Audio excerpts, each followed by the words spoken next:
స్తుతించు వాని జీవితాల్లో దేవుడు గొప్ప కార్యాలు చేస్తాడు. నేను చాలాసార్లు చెప్పా.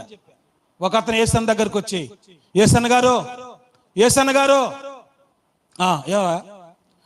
నా కోసం ప్రార్థన చేయండి సార్. దేనికోసం? నేను వచ్చే వారం నుంచి చర్చి మానేద్దాం అనుకుంటున్నానండి. చర్చి మానేద్దాం అనుకుంటున్నాను. భక్తి నేను చేయలేకపోతున్నాను సార్. కష్టంగా ఉంది సార్, నాకు చాలా ఇబ్బందిగా ఉంది. నేను చర్చి మానేద్దాం అనుకుంటున్నాను. నేను మళ్ళా లోకంలో కలిసిపోదాం అనుకుంటున్నాను. అవునా? మంచి రోజు ఉంటే చెప్పండి పాస్టర్ గారు. మంచి రోజు చెప్పాలా? మంచి రోజు ఎందుకురా? రేపు 6 నుంచి రాబాక పో అంటే, థ్యాంక్ యూ పాస్టర్ గారు, ఇంత తొందరగా మీరు స్పందిస్తారు అనుకోలేదు, థ్యాంక్ యూ వెరీ మచ్ అని వెళ్ళిపోతా ఉంటే, రా రేపు 6 నుంచి చర్చి మానే, నేను రావద్దండ్లా. రేపు లాస్ట్ రోజు ఒక్కరోజు సోమవారం రేపు 7 గంటలకు స్నానం చేసి చాపేసుకొని దేవుని 1 గంట సేపు స్తుతించరా. ఆ తర్వాత నువ్వు చర్చి రావద్దు. ఓకే?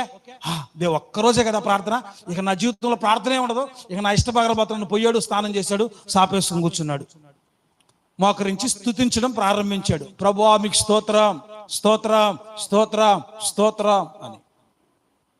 మీరు కూడా మందిరంలోకి వచ్చి చెప్పాలా, స్తోత్రం స్తోత్రం స్తోత్రం అని. ఇప్పుడు కాదు, వచ్చినప్పుడు కనీసం ఒక 10 నిమిషాలైన ప్రభుకు స్తోత్రాలు చెప్పండి. మీ జీవితం ఎంత ఆశీర్వాదకరంగా మార్చబడుతుందో. హల్లెలూయా. వీడు స్తోత్రాలు చెప్పాడు.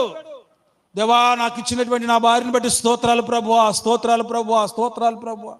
అయ్యా నాకు పిల్లలు లేక బాధపడుతున్నప్పుడు నాయన ఒకడికి 4 పిల్లల్ని ఇచ్చావు ప్రభువా, మీకు స్తోత్రాలు ప్రభు. నాకు ఉద్యోగం సద్యోగం లేకుండా బాధపడుతున్నప్పుడు ప్రభువా నాకు ఉద్యోగం ఇచ్చావు ప్రభువా. అన్ని చెప్తాం. ఇల్లు లేకపోతే గవర్నమెంట్ ఇల్లు అంటే నీకు రేషన్ కార్డు లేదంటే రేషన్ కార్డు ఇచ్చావు, ఆధారం లేదంటే ఆధార్ కార్డు ఇచ్చావయ్యా.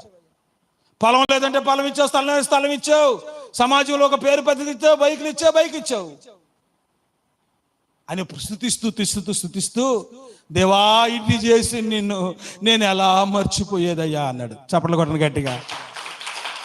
నేను స్తుతించకుండా